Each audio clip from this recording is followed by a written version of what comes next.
వీడియోలో చూసాను. చాలామంది కామెంట్స్ పెట్టారు. సో, వీడియో చాలా లెంతీగా ఉంది. కొంచెం చిన్నగా వీడియో పెట్టండి అని. సో, అందుకే నేను ఏం చేస్తున్నానంటే పారాగ్రాఫ్స్ అన్నీ చదివి ఇందులో మెయిన్ పాయింట్స్ అయితే మీకు ఎక్స్‌ప్లెయిన్ చేస్తున్నాననమాట. సో, ఈ వీడియో అయితే జస్ట్ 7 మినిట్స్ తీసుకుంటాను. అండ్ అలానే ఇక్కడి వరకు అయితే ఎక్స్‌ప్లెయిన్ చేస్తాననమాట. సో, టోటలీ ఈ మొత్తం పారాగ్రాఫ్ అయితే కవర్ చేసేస్తాను. ఇక్కడి నుంచి ఇక్కడి వరకు అంతా కవర్ చేసేస్తాననమాట.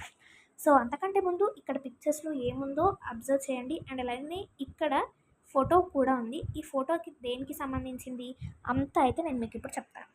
సో గైస్, ఇక్కడ ఏంటంటే మద్రాస్ నుంచి, ముంబై నుంచి అండ్ అలానే కలకత్తా నుంచి అయితే చాలామంది ఒక రిఫార్మర్స్ వాళ్ళు అయితే వచ్చారనమాట. సో దాదాబాయి, సుందర్నాథ్ బెనర్జీ, ఇక్కడ మీరు నేమ్స్ అనేవి చాలా అంటే చాలా ఉన్నాయి. ఇక్కడ అండర్లైన్ చేసుకోండి. సో వీళ్ళందరూ మన ఇండియాకి వచ్చారు. వీళ్ళు ఫస్ట్గా మనకి ఐఎన్సి అయితే ఫామ్ చేశారు. ఐఎన్సి అంటే Indian national Congress. So Indian national Congress అనేది మనకి 1885 నుంచి 1905 వరకు అయితే ఈ మధ్య సమయంలో అయితే ఇక్కడంతా ఎలా ఫామ్ అయింది, ఇంకా ఎలా నడుస్తుంది అని అయితే ఉంటుందన్నమాట. సో వీళ్ళు ఫస్ట్ ఫామ్ చేశారనమాట.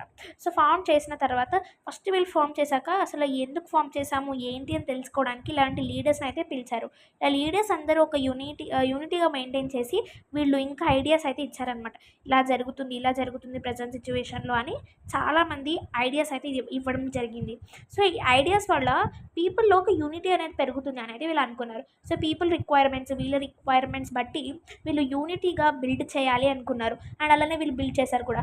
డిఫరెంట్ రిలీజియన్స్ నుంచి, దాని తర్వాత ఇండియాలో డిఫరెంట్ పార్ట్స్ నుంచి అయితే వచ్చారనమాట. సో వీళ్ళందరూ దేనికి వచ్చారంటే మన ఇండియాలో ఒక రెజల్యూషన్ తేవడానికి. సో ఇక్కడ చూసుకున్నట్లయితే మనకి వీళ్ళందరూ ఎందుకు వచ్చారంటే వీళ్ళందరూ ఎడ్యుకేట్ అయి ఉన్నారు. వీళ్ళకి ఇంజస్టిసెస్ ఏం జరుగుతున్నాయో తెలిసాయి కాబట్టి వీళ్ళు ముందుకు వచ్చారనమాట. అండ్ అలానే ఇక్కడ మీరు చూస్తున్నారు కదా, the second major objective of the early Congress was to create a common political platform అనమాట.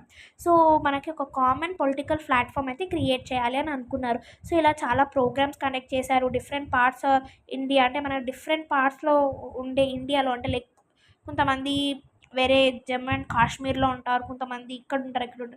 సో వీళ్ళందరినీ గ్యాదర్ చేసి వర్కర్స్ని కానీ ఎవరైనా సరే అందరినీ గ్యాదర్ చేసి కొన్ని ఎడ్యుకేషన్ రిలేటెడ్వి అండ్ అలానే యాక్టివిటీస్ అసలు ఏమవుతుంది అని ఒక అవగాహన తేవడానికి వీళ్ళైతే ఒక గ్రూప్ అసోసియేషన్ లాగా పెట్టారు. కాబట్టి వీళ్ళకి మొబలైజింగ్ అంటే వాళ్ళకి తెలియజేస్తున్నారు అనమాట అసలు ఏంటి అది.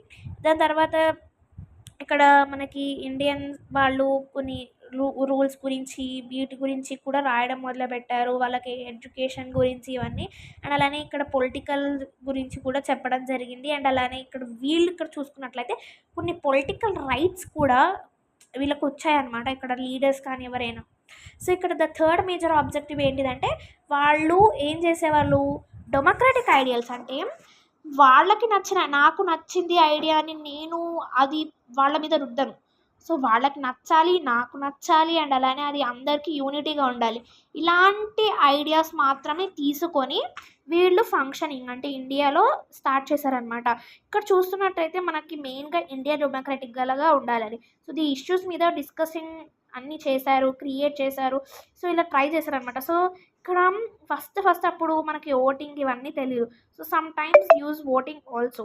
అప్పుడు ఓటింగ్ కూడా యూజ్ చేసేవారు అనమాట. మీరు ఇది అగ్రీ చేస్తున్నారు. ఇప్పుడు నేను ఫుడ్ 3 టైమ్స్ తింటాను అని కంపల్సరీ నాకు 3 టైమ్స్ ఫుడ్ కావాలి, ఇంకా మీలో ఎవరికి కావాలో చెప్పండి అని అంటాను. సో అక్కడ ప్రజలు కూడా నాకు కూడా 3 టైమ్స్ కావాలి, నేను 3 టైమ్స్ తింటాను అని ఇది ఎగ్జాంపుల్ అనమాట. సో అలా వాళ్ళు కూడా ఓట్ చేయడం, నాకు 3 టైమ్స్ ఫుడ్ కావాలి, నేను కష్టపడతాను ఇలా అని వాళ్ళు రేస్ చేసి వాళ్ళు కూడా ఓట్స్ వేశారనుకోండి ఒక సర్టెన్ దాని మీద. సో దాన్ని వాళ్ళు తీసుకునేవాళ్ళు అనమాట. సో ఇప్పుడు కొంతమందికి ఎలాగంటే మనము ఎక్కువ మెజారిటీ ఏది ఉందో అది పెట్టేవాళ్ళు అనమాట ఆ రూల్ని. అండ్ అక్కడ ఇంకా ఐఎన్సి డిసైడ్ చేసుకుంది ఏంటంటే మనము పీపుల్ని social reform as a divide the Indian people. So Indian పీపుల్ని డివైడ్ చేయాలి అనుకున్నారు. సో ఎందుకు డివైడ్ చేయాలి అనుకున్నారు అంటే, సో ఇప్పుడు చూడండి మనము అందరం ఒకటే ఉన్నాం పాపులేషన్లో, అందరికీ అర్థం అవ్వాలని రూల్ ఏం లేదు కదా. కొంతమందికి అలా అర్థమవుతుంది, కొంతమందికి ఇలా అర్థమవుతుంది. అంటే మనం డివైడ్ చేస్తే ఈజీగా అర్థమవుతుంది. సో డిఫరెంట్ స్టేజెస్తో వీళ్ళు డిఫరెంట్గా అయితే డివైడ్ చేయడం జరిగింది. సో డెలిగేట్స్ అండ్ అలానే 36 డెలిగేట్స్, అది కూడా ఎప్పుడు 1886లో 4 36 డెలిగేట్స్ అయితే ఉన్నారనమాట. So were elected to the Congress by different local organisations. So ఇక్కడ 436 మెంబర్స్ అయితే ఎలెక్ట్ అయ్యారు దేనికి, కాంగ్రెస్లో ఉండడానికి. అది కూడా ఎలాగా, అందరూ ఒకటే పార్టీ అంటే కాదు, వేరే వేరే అంటే ఎడ్యుకేషన్కి సంబంధించింది, ఫుడ్కి సంబంధించింది, ఇలా డిఫరెంట్ పార్ట్స్లో అయితే ఎలెక్ట్ అవ్వడం జరిగింది. మన ఇండియాలో చాలా పాపులారిటీ ఉండేది కాబట్టి అప్పుడు చాలా అంటే చాలా ఇండికేటింగ్ గ్రూప్స్ కానీ ఇవన్నీ ఉండేవన్నమాట. అండ్ ఇదంతా అయిపోయాక ఎవ్రీ ఇయర్ డిసెంబర్లో వీళ్ళందరూ కలుసుకునేవాళ్ళు, డెలిగేట్స్ వీళ్ళందరూ.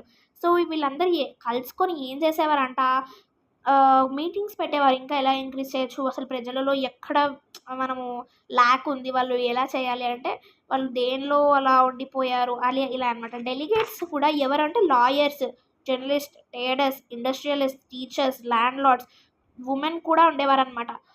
ఫస్ట్ అంటే ఇక్కడ చూడండి, అప్పుడు ఉమెన్ కూడా ఉండేది ఆ టైంలో.